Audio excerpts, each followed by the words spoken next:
Mayor Randy Burke. Here. Commissioner Ken Caspar. Here. Commissioner Darren Indovina. Here. Will everyone please rise as you're able for the Pledge of Allegiance? I pledge allegiance to the flag of the United States of America and to the republic for which it stands, one nation, under God, indivisible, with liberty and justice for all. Amen.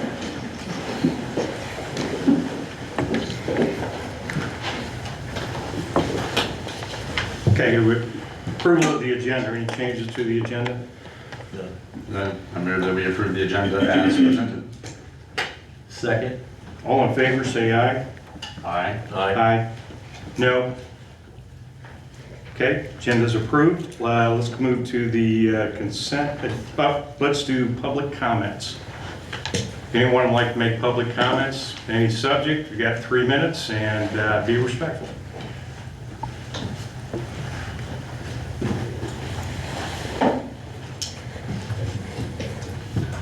Okay, hearing none, we'll move on to regular business, consent agenda. Has everyone had an opportunity to read the minutes? Okay. I'll move that we approve the consent agenda. No, second. All in favor, say aye. Aye. Opposed? Okay, consent agenda is approved, and we'll move from regular business into old business. Second reading, consideration for approval of ordinance 9142. Staff? Yes, we're going to turn this over to the city attorney and let her walk you through this. Okay. So as we had discussed, and I need to turn on my, There you go. there we go. As we had discussed in January when the decision was made to remove the ballot initiative to consider whether or not, and pose the question, whether or not a commission should be chosen to frame a charter, when we pulled off that issue, the discussion was still a desire of the city. It's still a desire of the city, but we felt we needed to make sure we had everything in place, including 13 people to serve as the commissioners for the charter, and that's where we were short. And so we brought back to you for the first read at the last meeting the question as to, which is the same as what we'd presented before. It's the same ground rules. The difference is these two, and so I'm going to testify about 9142 and 9143. Both of these ordinances provide for an April 6th, 2027 ballot question regarding the charter and the commission. In doing so, and because you're doing it early so that we get the word out, so everybody knows, so we have plenty of time, you'll have the same number of petition signers that you have to have for your commissioners, so everybody has plenty of time to get things thought through, have meetings, explain what a charter is versus the other options that you guys have. There's lots of options. Two. And in doing so, we have to be cautious about the effective date. The effective date is going to be in October of this year. If it were any time 60 days prior to an election, you would have to then hold that election then. It is expensive and it is difficult, and the whole point in all of this is so we have plenty of time to get ready. So this is making sure that we are less than 1 year from a new election, that we're asking you to provide the opportunity for the people to get together to see if they want to decide how they want to configure their government to overcome the challenges you guys have had. Now, the petitions are the petitions. Can you get names on your petition prior to 1 October? I don't believe there would be a prohibition for that because the petitions have to be signed by someone. The only caveat I would say, make sure who signs it is still a registered voter when it comes time to present it to the city. And it has to, that's part of your qualification as a potential charter commissioner. And so when they verify, remember the process we went through, they verified those signatures in early February. So I would encourage, if somebody wants to, we can have the forms ready. I would recommend starting to get the forms ready end of September. You can still talk to people. You can say to people, are you a registered voter in the city of Monett? If you are a registered voter in the city of Monett, would you be willing to sign my petition? Because I think, number one, we need a charter, and I think number two, I'm the person who should be at the meetings, who should learn about the options, who should say and represent what the people want in regards to a potential charter government. Yeah, the only my question still stands. There's no prohibition again. Could you get that a little bit deeper? Because I'm thinking August, September, back to school.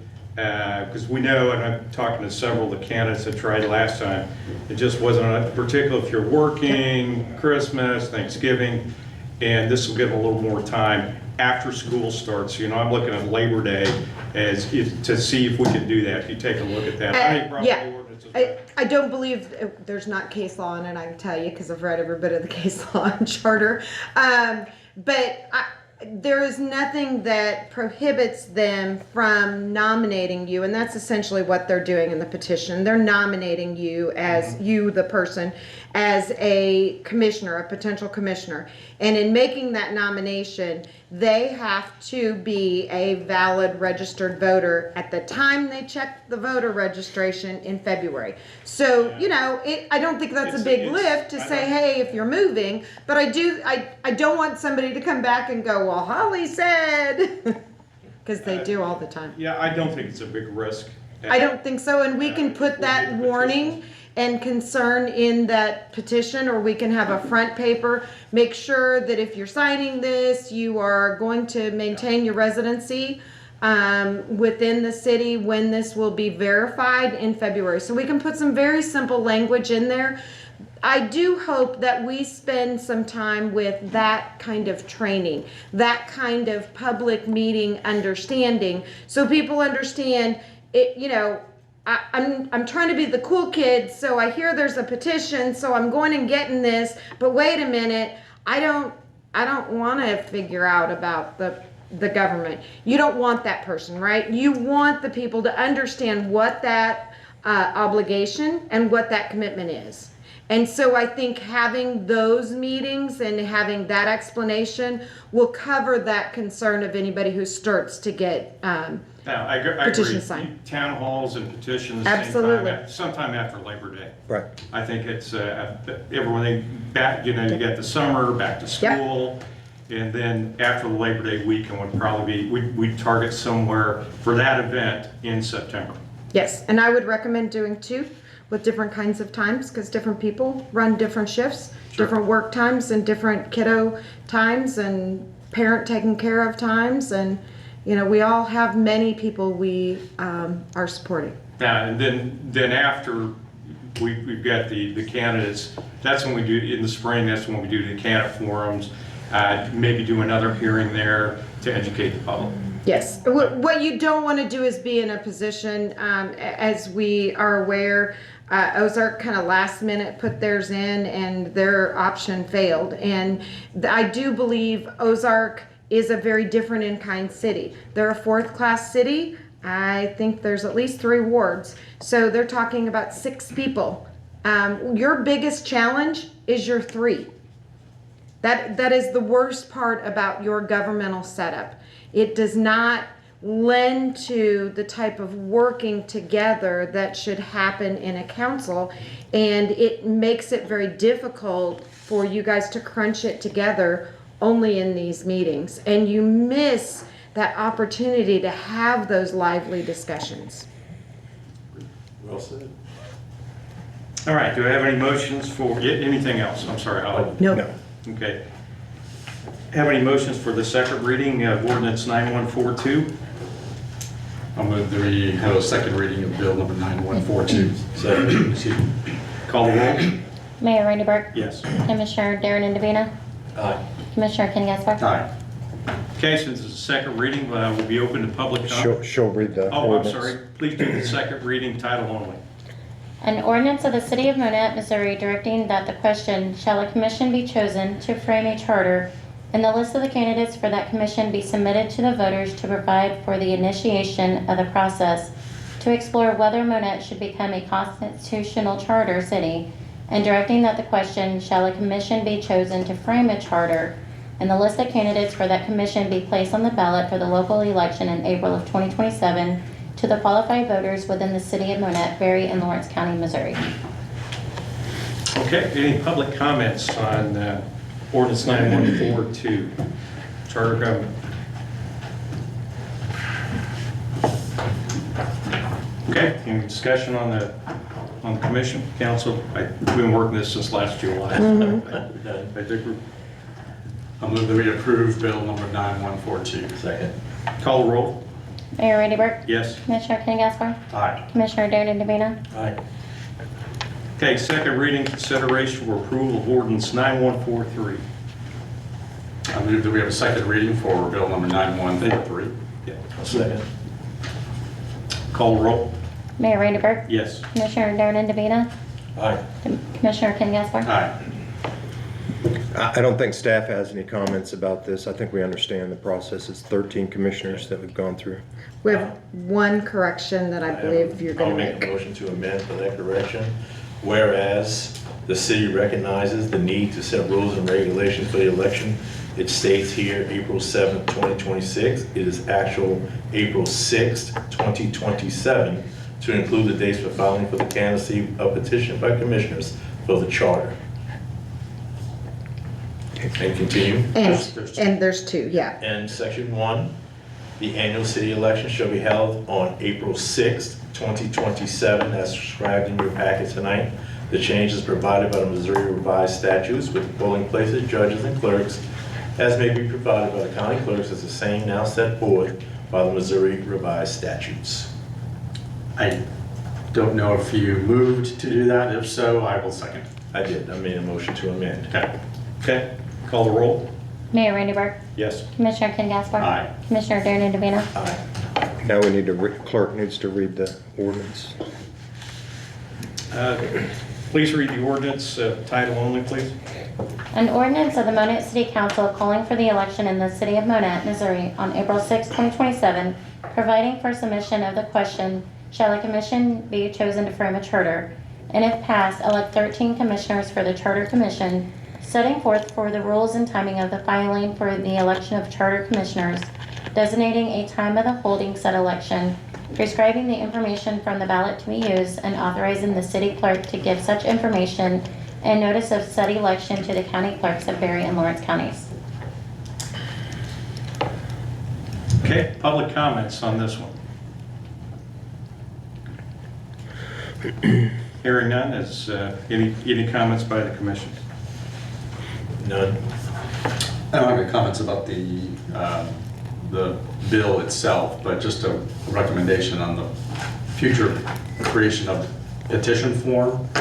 If we can draft that in an orientation of landscape, and maybe leave a little bit more space for signatures and name and address information. It was the portrait orientation and the height of the space was a bit small. Some people write larger.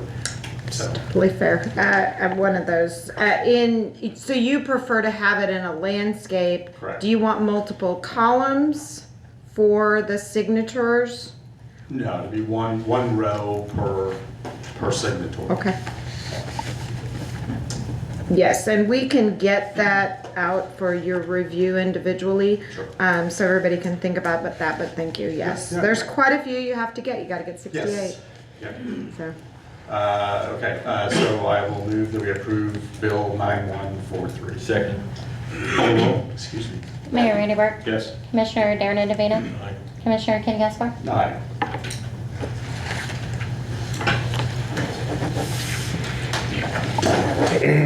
Okay, we're gonna move on to new business. Woohoo! Sorry. I'm excited. That concerns me a little bit. Gavel. No, you're good. We've been working on this for a while. I'm glad to have it in. Super exciting. Okay, next is first reading of ordinance 9147. I move that we have a first reading of Bill 9147. Second? Call the roll. Mayor Raineyberg, Yes. Commissioner King Gaspar, Aye. Commissioner Darren Davina. Aye. Okay, will the clerk please do the first reading title only? An ordinance approving the rezoning of 617 and 619 Main Street. And then we're asking that we go into a second reading of this as well. All right, have any motions for a second reading of the ordinance 9147? I'll move that we have a second reading of Bill number 9147. I'll second it. Call the roll. Mayor Raineyberg, Yes. Commissioner King Gaspar, Aye. Commissioner Darren Davina. Aye. Okay, are there any staff comments on this? Yeah, she needs to, go ahead and read it. Yeah, go ahead and read it. An ordinance approving the rezoning of 617 and 619 Main Street. Yes, Doug Potts is gonna speak to this. So this was a rezoning application for 617, 619 Main. I don't know if you can pull the aerial of it possibly, but this is a rezoning from industrial to a B multifamily use. Mr. Karima made that application last month. It was heard before the Planning and Zoning Commission on March 19th, where it was contingently approved for, or recommended for rezoning, so long as there was an agreement that dealt with some of the utility easements along the front of the property. The Planning and Zoning Commission did recommend for that to be rezoned from industrial to B multifamily, and I'm happy to answer any questions you might have. What's the staff recommendation? Staff recommendation is that we do not advise that this be rezoned at this time due to both the utility easements as well as the reason, the original land use that involves that area around the sewer plant and the railroad tracks. All of the zoning around that area is commercial or industrial, largely because of those uses that are contiguous with it. And then there are also challenges with both lots involving the utility easements, access to the properties, and possibly road frontage as well. Keep in mind, those would occur after the rezoning took place, but the rezoning is the first item on the agenda. In your recommendation, reading the recommendation in our packets, upon inclusion of a mutually acceptable access plan to the lots. Is that something that you have begun, Mr. Kareem? Well, my understanding was that we wouldn't have a problem because if they needed, I'm happy to sign anything for a utility easement, but if they ever have to replace any pipe or anything, they're just gonna put gravel on it over anyways, and that's where the driveway was gonna be anyways, and it was gonna be gravel. So I didn't think that we'd have any issues there. There would still need to be an agreement that would come to, like as it says in your staff report, that agreement has not been reached. There hasn't been any further discussions on that, but. So, I'm sorry if I'm doing it informally, but what steps need to be taken in order to move forward with it?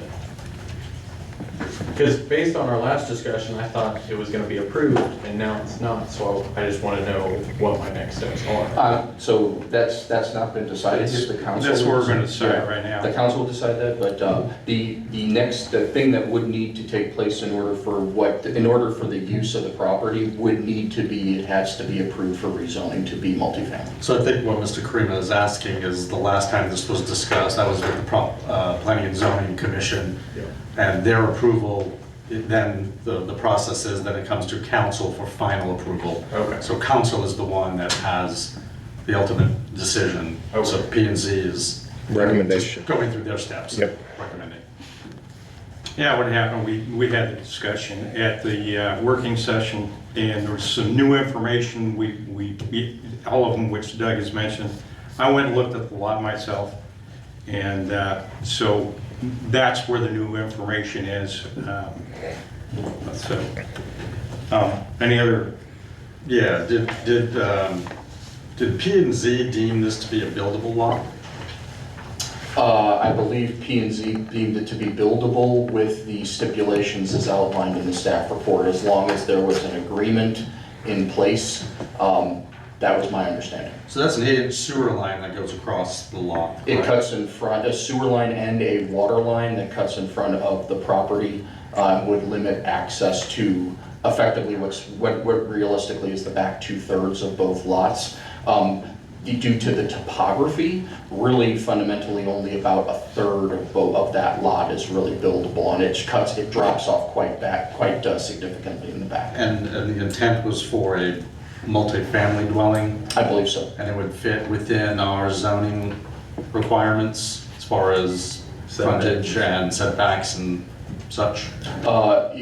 It would, with the lot as it is right now, my understanding is that the intention is if this was to be rezoned multifamily, then the lot will be subdivided.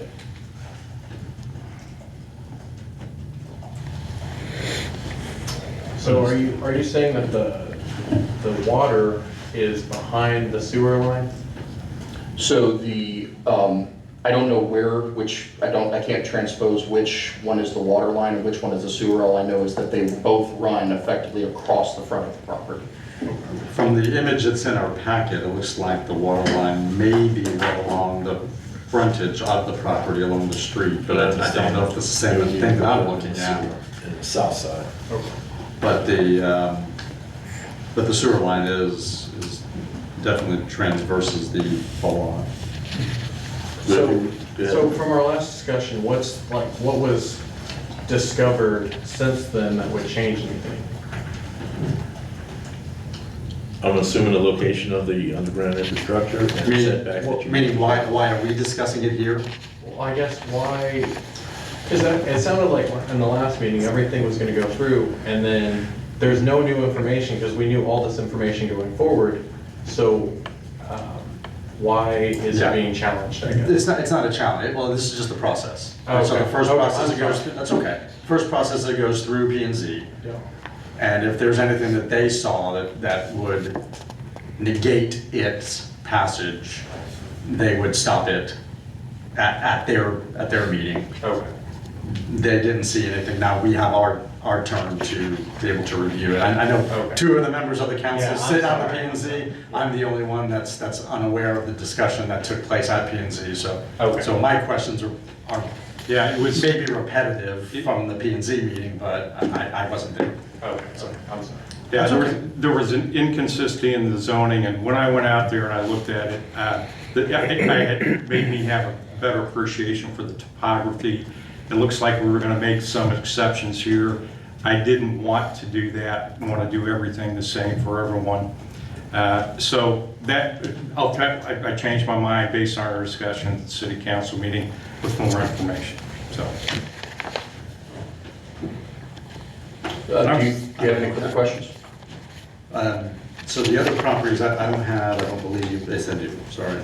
So there's a Zone D industrial to the west of it, a commercial Zone C to the east, followed by two other industrial zoned, but they have residences on it. Right, those would be examples of permitted non-conforming. Those are effectively, once again, they're non-conforming uses of the property. How do we feel about the spot zoning? I know we discussed it at a previous meeting where we were not in favor of spot zoning, so how would this one be different? Are you talking specifically about the commercial property that's right next to it? Yeah, we'll have industrial, Right. residential, multifamily, So commercial. generally where land use is concerned, they fall into roughly two categories: residential uses and non-residential uses.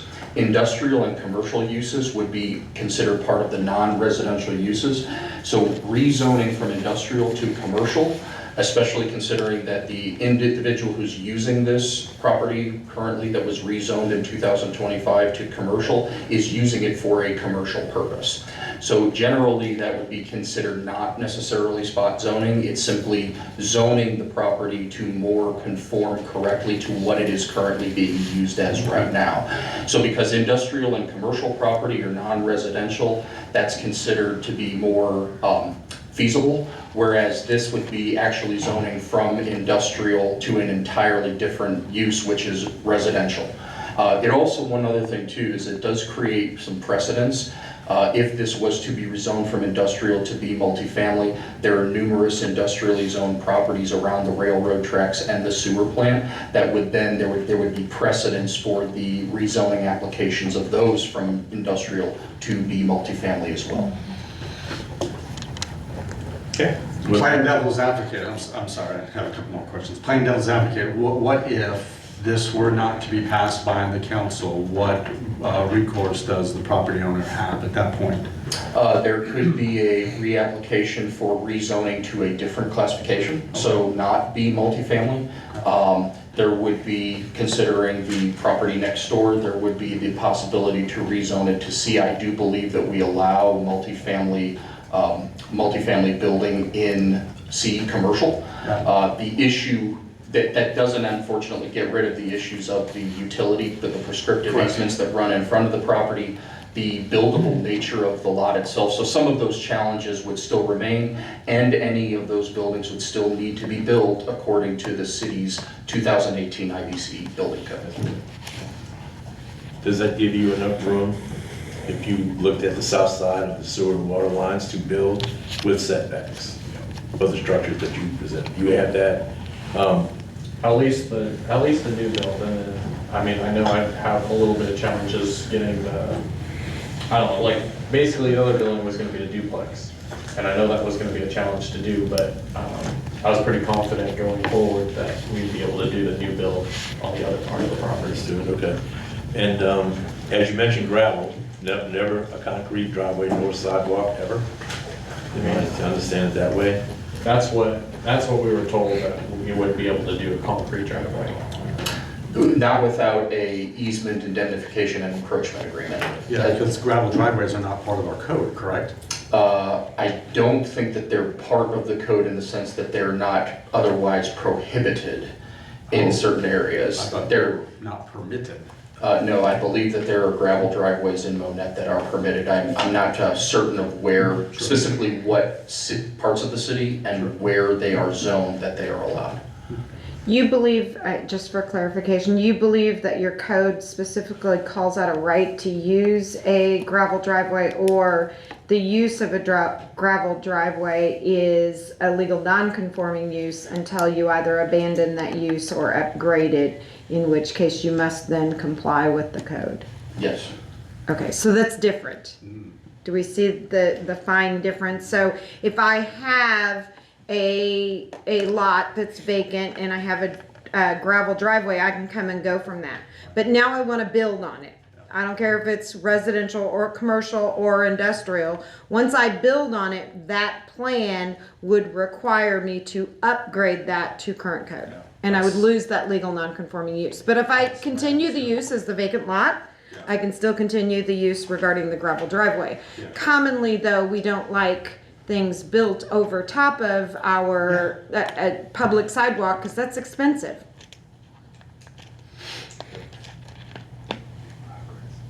Okay, any motions, any more discussion?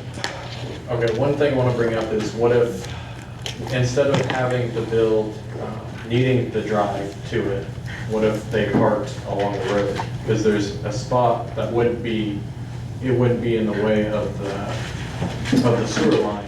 So we would have an opportunity to have that discussion at a later time. This isn't actually really the venue to do that. That would be a separate conversation, but yes, there are currently vehicles that do park on the street as of right now.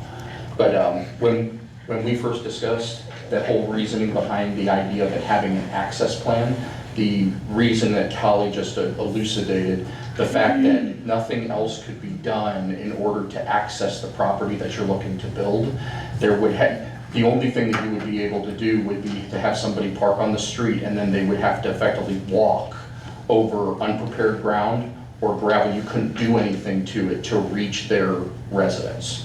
So the understanding that as long as that's okay, that's fine, but if you wanted to do anything above and beyond that, then we would need to have some kind of a more detailed agreement. We would need to have more conversation. Okay, any motions to second reading? To We did the second We reading? have done the second reading. Okay, yeah. And I think there's still a public comment No, opportunity. After the second Wait, we gotta do, we'll vote on the We did the reading second first. reading. Oh, we have done the second reading. So we've done the second reading, okay. So we're open to public comments.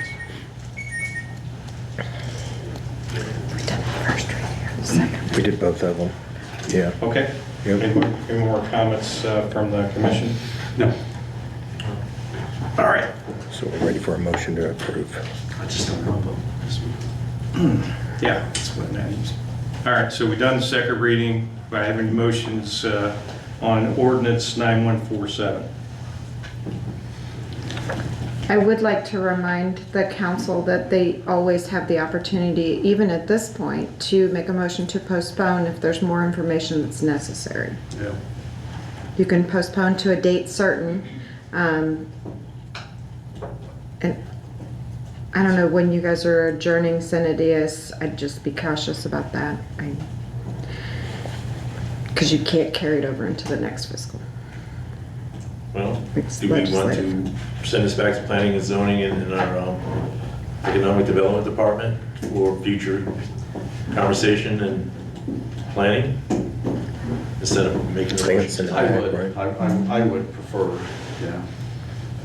Okay. Okay, do I have any motions? I'll move that we table this item, bill number 9147, and revert it back to the planning and zoning board for additional consideration. It's always helpful when you make a motion like that to tell them what things you're wanting them to explore, because oftentimes they'll go, well, we liked it. Yeah.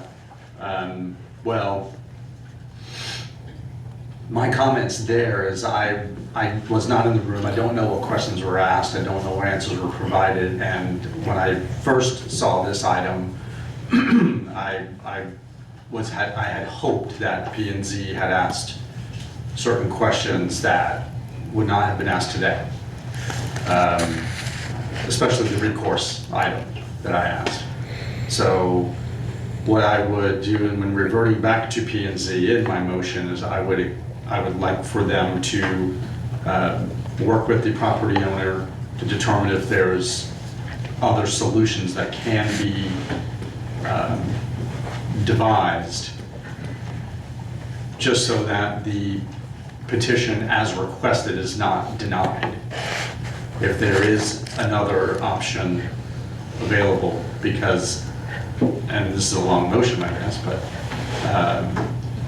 as it stands right now, I'm not comfortable with building over a sewer line and potentially a water line, and also the driveway aspect of it. And I'm also not happy with the fact that, any residents that might live there may not have a driveway or a sidewalk that they can walk from their vehicle to their property. So I would like for P&Z to investigate this a little further. Is it fair to say that you are asking them to explore other solutions for access? And you had brought up in the previous conversation regarding concerns of neighboring zoning. And review compliance with zoning Yeah. principles. And I know the mayor sits on the board and Commissioner Indovina sits on the board, so I would ask that you maybe deliver my message, convey that message to the P&Z board the next time we meet and discuss this item. Sure, and staff is reporting those requests as well. Yeah, and I can review the video of this meeting and also the minutes. So, and I'm happy to answer any questions from P&Z. But your formal motion is to postpone this for consideration to an indefinite date in the future and request that it be reconsidered by planning and zoning to explore other solutions for access and review compliance with zoning principles. That's very well said. Yes, thank you. Have a second? Second. Call the roll? Mayor Rainey Burke. Yes. Commissioner Darren DeVina. Aye. Commissioner Ken Heslop. Aye.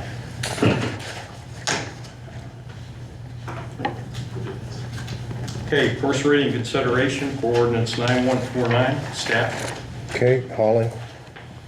Yes, this is the option that you have rather than deferring to the statutory requirements for the public filings for disclosure of potential conflicts of interest and substantial interests. The statutes 105, 485, and 483 allow for governmental entities which have a budget of $1 million to choose to adopt every 2 years, and so it's going to come back to you every 2 years. It must be done before September, to provide specifically your own rules in regards to the MEC compliance. It's essentially the same language every year. We don't see big changes in it. Sometimes with growth. Now, obviously, should you guys go forward and adopt in 2 years a charter, then that would be your 2-year mark now. And so you'd be able to adopt it with the new considerations with the new government. So today's timing would be helpful. Yeah, what it really allows us to do is do a short form and make it easier for the candidates when they go and file. Yeah, this came about, the need for this in our discussion during the workshop, right? It was Yes. during the workshop where that was one of the things that the potential charter commissioners asked to have accomplished so that it would make their process easier. I've read through this. I haven't found the part where you mentioned that they have an individual balance of one budget of $1 million. Is that not in here? That is in the authorizing statute, Yeah. 105, 485, sub 2.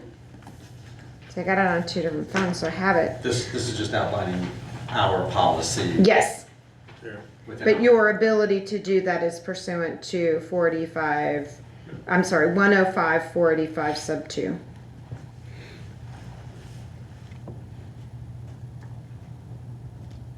Okay, good. Anything else? Anything else from the staff? Just a motion for the first reading. Yeah. Move that we have a first reading for bill number 9149. Second. Call the roll. Mayor Raineyberg. Yes. Commissioner King Gaspar. Aye. Commissioner Darren DeVito. All right. Will the clerk please do the first reading, title only? An ordinance of the City of Monett, Missouri establishing a procedure to disclose potential conflicts of interest and substantial interest for certain officials of said city. Okay. And does the May passage suffice Yes, for that so it's time? prior to September, correct. And so it will count for, because we're doing it in April, it will count for anyone who filed for election in, which I don't think you guys have election, right? You don't have any candidates for that April election, but the only candidates would be the charter commissioners. Yes, So it would apply to them. yes. Good. Okay, first reading consideration of ordinance 9150. Staff? Yeah, Holly? This is the Holly Show, folks. The legislature last year listened to the people and made some pretty big modifications regarding the Sunshine Law. We've had some recent in the last 3 to 5 years cases, significant cases regarding challenges to the governor in regards to documentation and what is kept and how things are done. So the Parsons case came down where the government said we need our attorney to look it over and make sure that it's okay as far as the redactions, and the court said nope, that's not specifically in the statute, so you guys can't do it. So the big changes that came about that passed last year and went into effect on August 28th, 2025 were an ability to, when somebody asks for, give me all your ordinances, right? I can do a sunshine law request, give me all your ordinances. Well, that's every ordinance ever passed by this city. So that's a very expensive search. And we used to have to say, we will get that to you in 27 weeks, and it will cost this amount.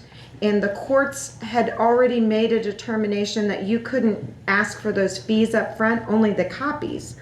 And so if you were a city that had everything scanned, it's all going to be digitally. And if they ask for it digitally, there's nothing you can get ahead of time for money from that person.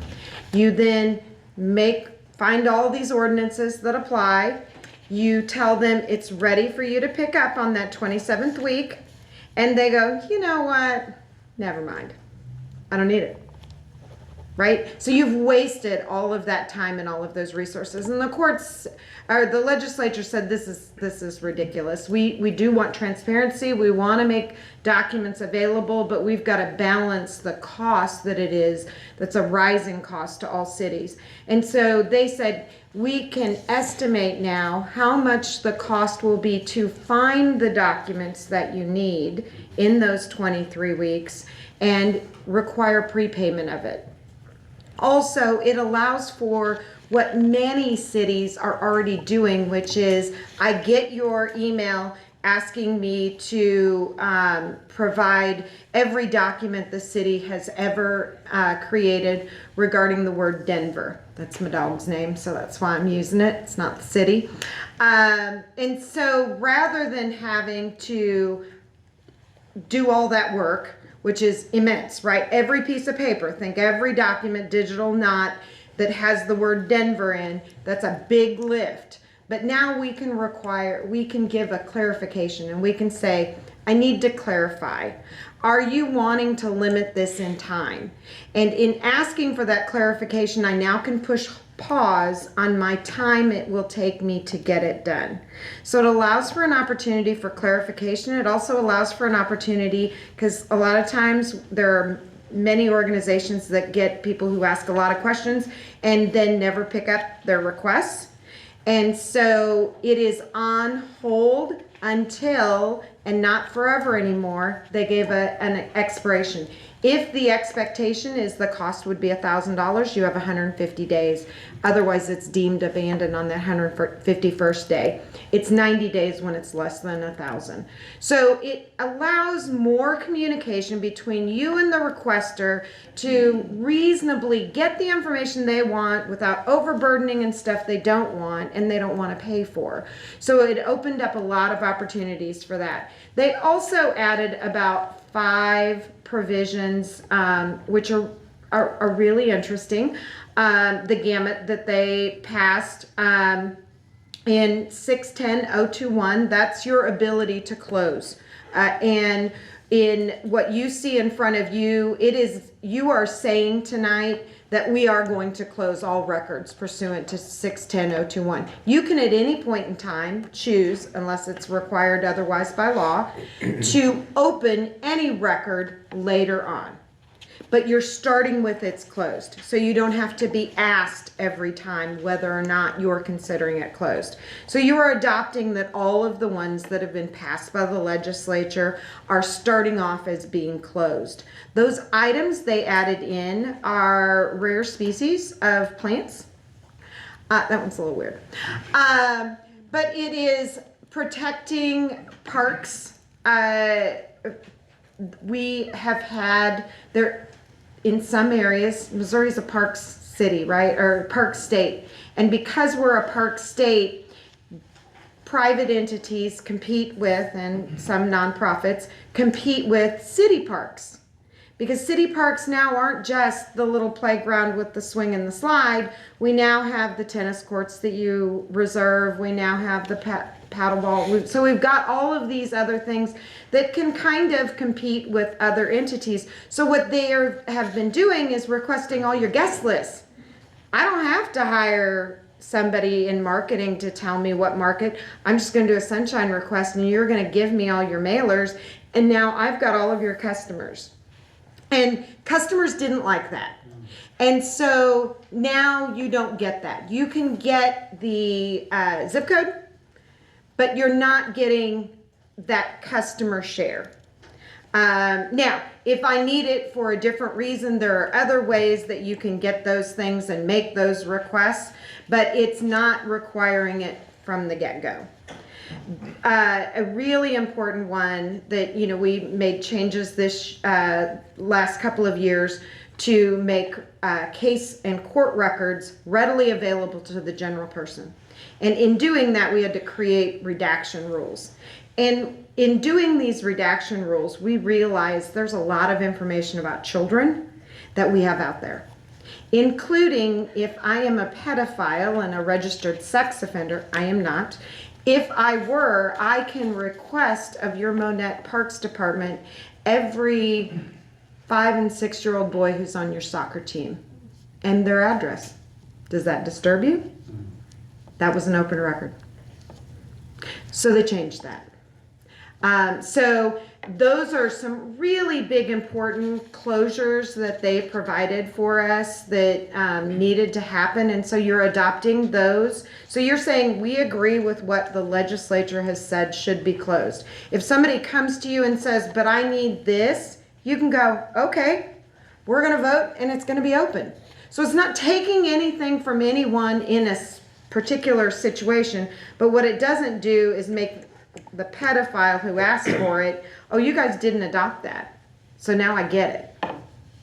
So all good changes. All good changes. It makes you reflect and have the same opportunities that are provided throughout 610, the Sunshine Law.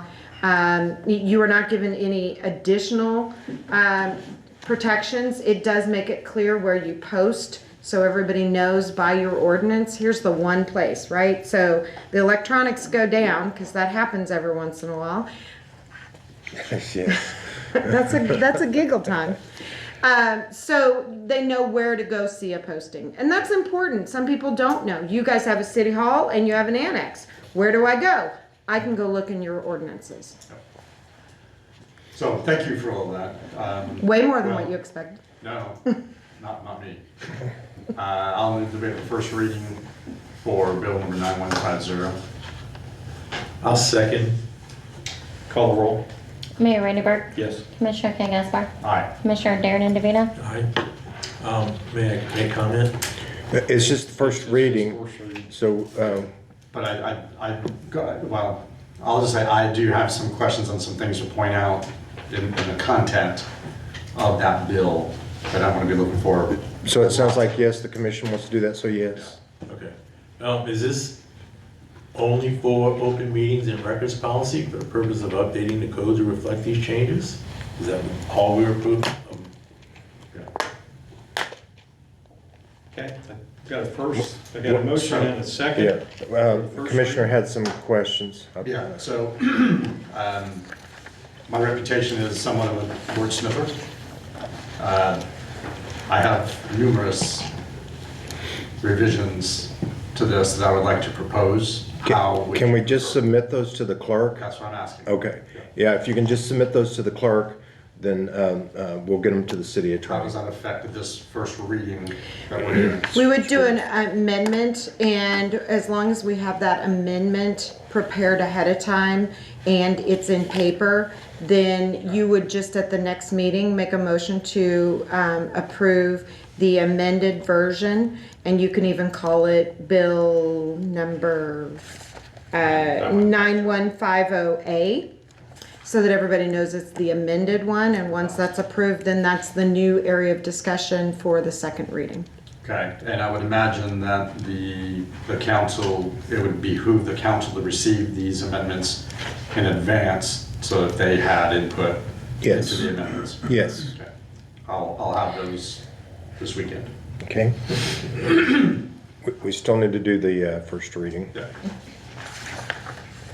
Please do the first reading of ordinance 9150, title only. An ordinance of the City of Monett, Missouri, amending Chapter 112, Open Meetings and Records Policy for the purpose of updating the code to reflect changes in the Sunshine Law. Okay, next item, reading consideration for approval of resolution 9152. Staff comments. Yes, if you remember last year for the Cancer Society event, we did a special use permit and allowed a food truck on Broadway in front of Briar House.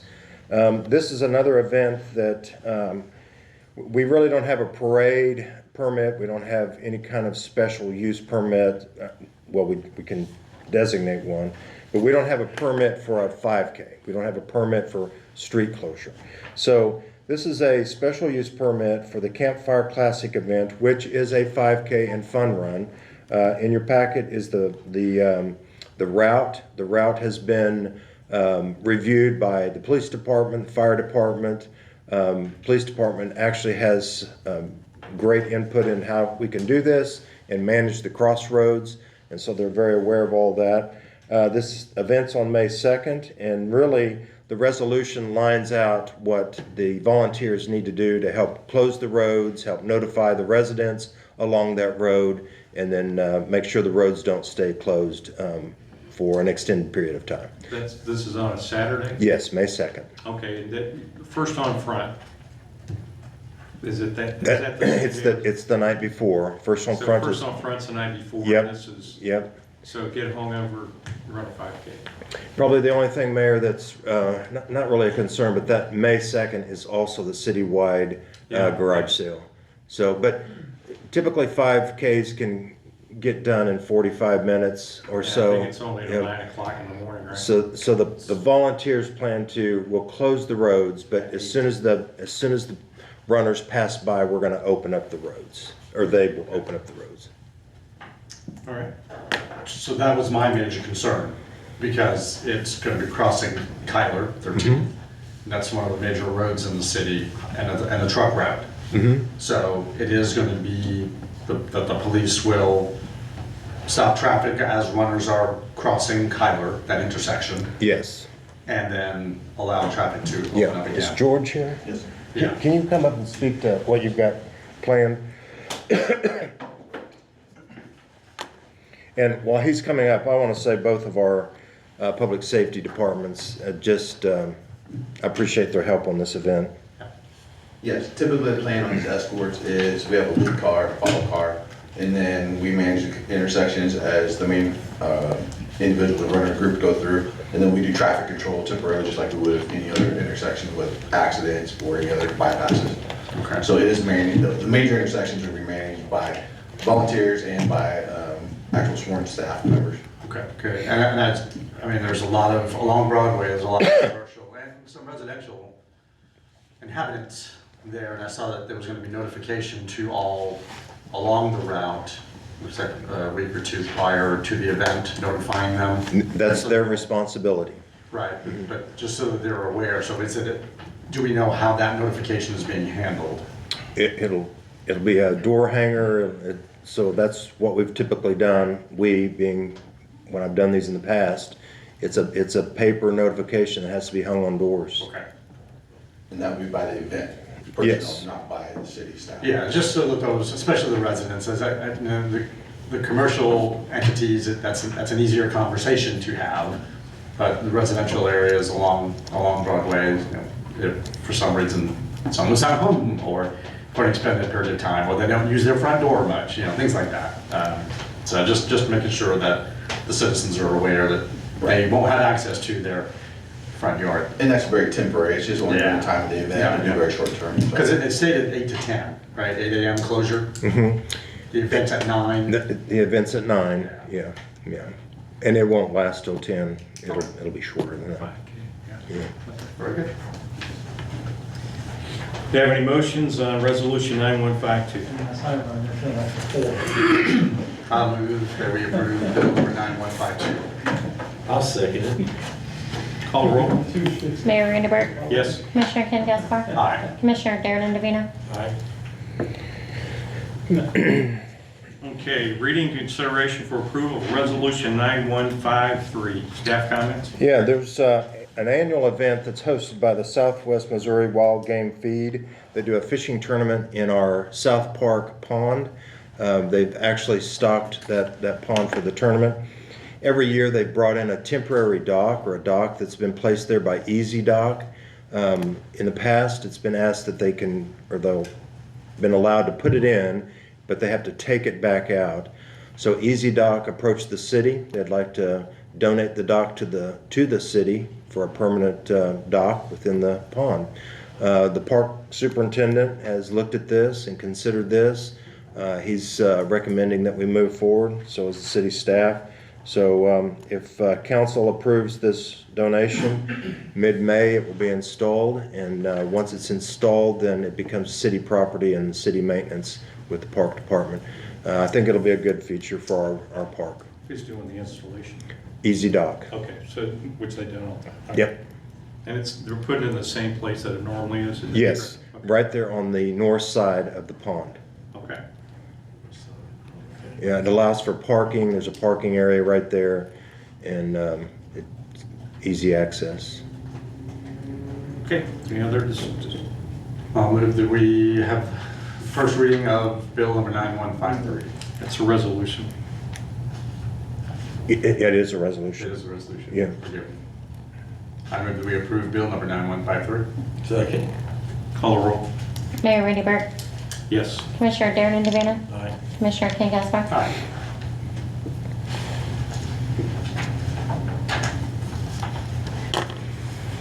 Okay, reading consideration of resolution 9154. Staff comments? This is the area just east of the pavilion, the green space. That's the FEMA area that we can't build on. Again, our park superintendent, Larry Howard, has assigned a person for what he calls the Central Parks downtown.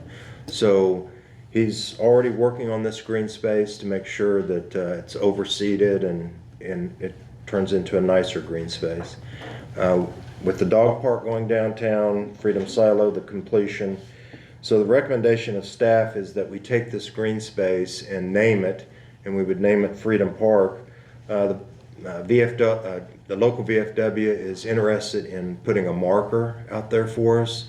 So there would never be any building on the FEMA site. This would just be a marker. It would be overflow green space for events that are held there, tents, temporary tents for vendors and those kinds of folks. But it really would help us with the downtown area. So that's just a naming of that park area. No driving, sorry. No driving, No parking, nothing No. like that. no. Did you check with the VFW to make sure you got the right order for all the services? Yes, sir, I did. Yeah, okay. All Yeah. right. Any other discussion? Yeah, I have a couple of, I'll say recommendations. Number one, can the American Legion be involved in that as well? It's not a very large or active. Love for them too. They're trying to get a little more active. Yeah, Dave Dunn is going to do the concrete work for the marker. Yeah. And we've talked about maybe a potential flagpole, but we'd love to have the American Legion. They have not been contacted to date. I by can me. provide contact Yep. information. That'd be great. Okay. And my other recommendation is, would be an amendment to the resolution itself, is can we amend the formal name of the park to Monett Freedom Park to be consistent with all our other city parks? It goes Monett North Park, Monett South Park, and the like. The marker can remain for just Freedom Park. It would not need to add Monett to it, but for the resolution and for the formal name of that. Sure, staff has no issue with that. So I'll move that we amend Bill number 9154, formally naming, excuse me, Monett, including the word Monett to Freedom Park. But so I'm clear, it doesn't have to be on the marker. That's correct. Okay, all right, yes, all right, I Yeah, you understand. can add that to the motion. It would not be required for inscription on the marker. And that will help any conflict when somebody Googles it. That's correct. Yes, good. You really have problems sometimes when, especially like me, where it shows my search area differently, and so sometimes I get different searches, so that is very helpful. All right, Dave, you got a comment? Yeah, one thought. So that land was bought with FEMA money, and if there any type of permanent structure being placed on that would be prohibited. So if we were to put a marker, the marker would have to be essentially on a piece of land that FEMA didn't pay for, and it couldn't rise up out of the ground. If it was a flat marker, I think we could get by with that. Yeah. But we couldn't put that on that land that was bought with mitigation money, because a flagpole, a permanent marker that rises up, impedes the water pathways.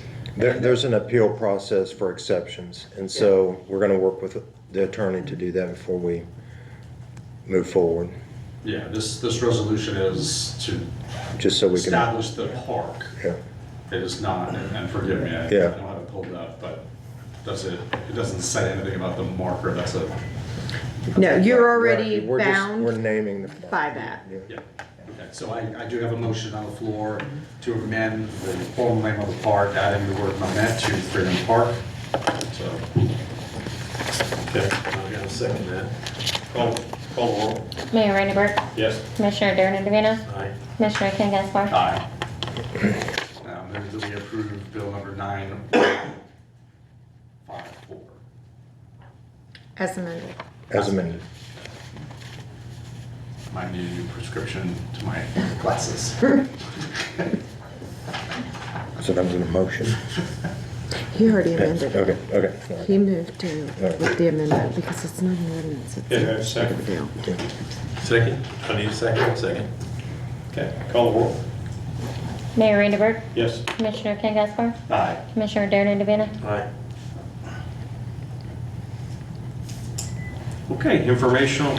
Yeah, there's some things that I did not include in my city administrator report because they just happened in the last few days.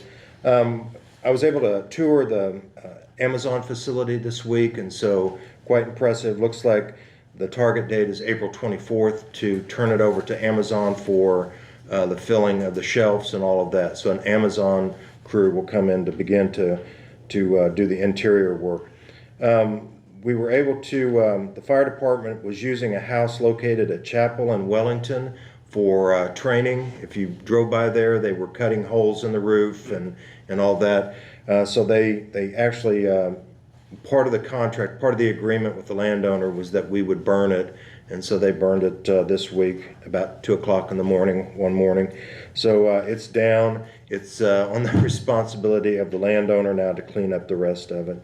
The Public Safety Quarterly Meeting took place this month. That includes emergency management, fire, police, Barry 911, Lawrence 911, and the Barry Lawrence Ambulance. And it's a good, very good quarterly meeting that we talk about the issues of the city and the region, really, and mutual aid agreements. We are going to host a city staff picnic for our employees. It's a voluntary picnic. It's on the afternoon of May 2nd. And that will be out at Ritchie Mills, and we're working on some balloon flights for that day, and just barbecue and a good opportunity for city staff. And again, it's voluntary; they don't have to come. Steve is also going to offer plane rides. Yes, yeah, he's going to offer some plane rides. The play surface at the South Park Playground is scheduled for in the next 2 weeks. Should be completed, and then after that, we will schedule a ribbon cutting. The YMCA is going to help us with the ribbon cutting for that, for the playground. We're very excited about that. Freedom Silo celebration, we're looking at a June date, and the reason is now the council has named Freedom Park and then the Freedom Silo. The Freedom Silo the roof should be on by next week, a week from tomorrow is the target date. So that project will be completed, but we're looking at a June celebration date to tie in 250-year anniversary. Again, I talked to the VFW again today. They want to be a part of the planning of that, and there's some other groups in town, Monett Main Street and others that want to be a part. Chamber wants to be a part of that celebration and putting that together. We were working on the Barry Lawrence Economic Development Alliance. We have slowed the process somewhat. It is still moving forward, but we're trying to just gather more information. A couple of the county commissioners really wanted to hear the benefit of an alliance, so they attended with me the Ozark Regional Economic Partnership yesterday. It was a very helpful meeting because they began to see the value of a partnership. And there's a lot of grants that a lot of times partnerships and alliances will apply for those grants instead of individual cities. So it's very beneficial. Very excited that they planted actually the natural plants at the new botanical garden in South Park. And so it takes a while for those to bloom, but it's all natural plants. In fact, our park superintendent said it's probably going to be a year, but it's moving forward, so it's good. I was informed by Chief Pennington tonight that our MOSWIN radios are in Ozark, so those are going to come to the fire department pretty quickly. This is very good because Chief Dowd already has his MOSWIN radios. But if we can make this transition, that's one of the things that we talked about in public safety.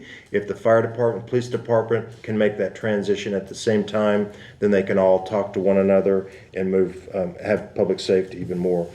Some of the turnout gear or the bunker gear that you all chose to get for the fire department, it's actually on site now. And Chief Pennington informed me that A shift got their new equipment today. Tomorrow, B shift will get their equipment, and C shift will get theirs by Sunday.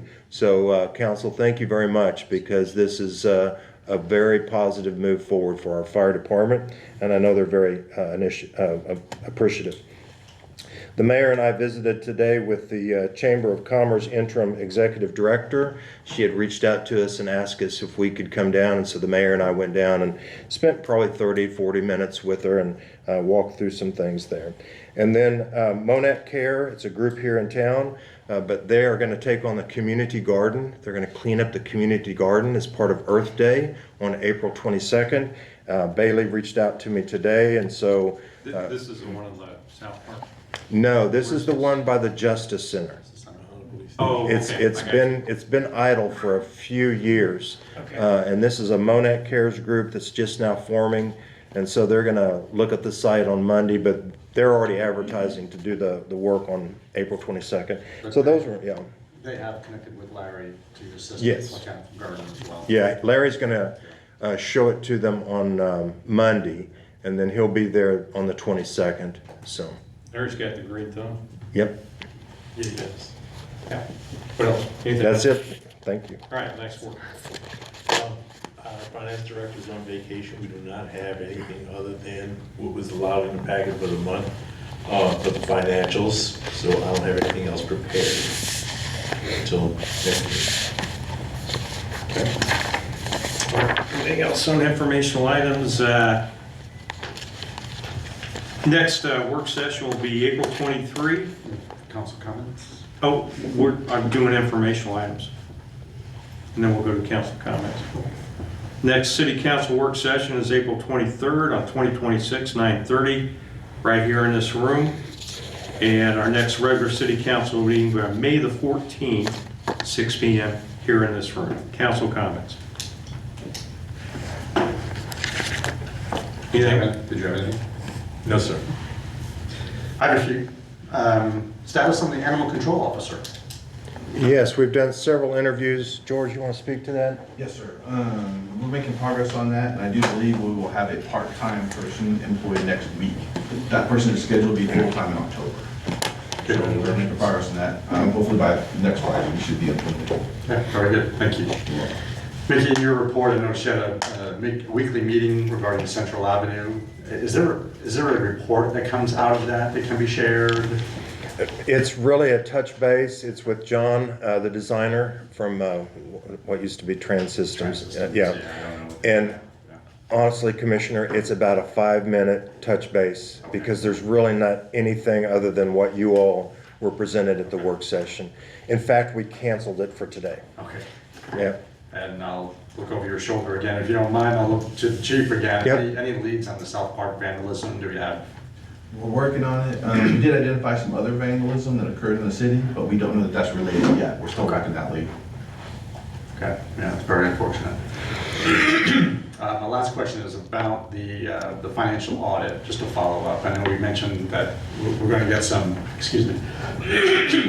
additional assistance for the Yes. finance director. Yes. One of those being from First State Bank of the Ozarks related to the investments. Correct. Explain to me again what I think it's just- because I know we have an investment advisor. Yeah, So I'm wondering what. I think it's just reading some of the reports that Sandra has some questions about. Just how does that report, what's all on there and how do I find this? It's just some So it's just a confusion. one-time? Yeah, that's a one-time thing. Okay. And then the other follow-up is going to be more than one time, but some assistance from the CPA group. And that starts May. Yeah. And I guess I do have one more follow-up, I'm sorry. It's related to the financials. In our city code, we have it stated that we are to report our financial statements every 6 months. Don't think we have done it in We've quite not. some time. We've not. Okay. That's one of the corrective actions that the auditor talked to finance director and I about. We walked through the codes, and we need better reporting. Okay. All of that was covered with Michael, our auditor. Okay, so we have a path forward Yep. for that. Yes, sir. Okay, that's all I have. Thank you. All right, any motions to adjourn? We're going to go into closed session. I'm sorry, closed session. I didn't, Yeah, according to Darren, because that's his forte. yeah. We can change. And in attendance will be the city administrator, city clerk, community development director, and the HR director. Not the attorney, the Holly. And the attorney, I'm sorry. The Holly show. Yeah, and the attorney. Okay, everyone, thank you all for coming. I want to make a motion that we move to closed session.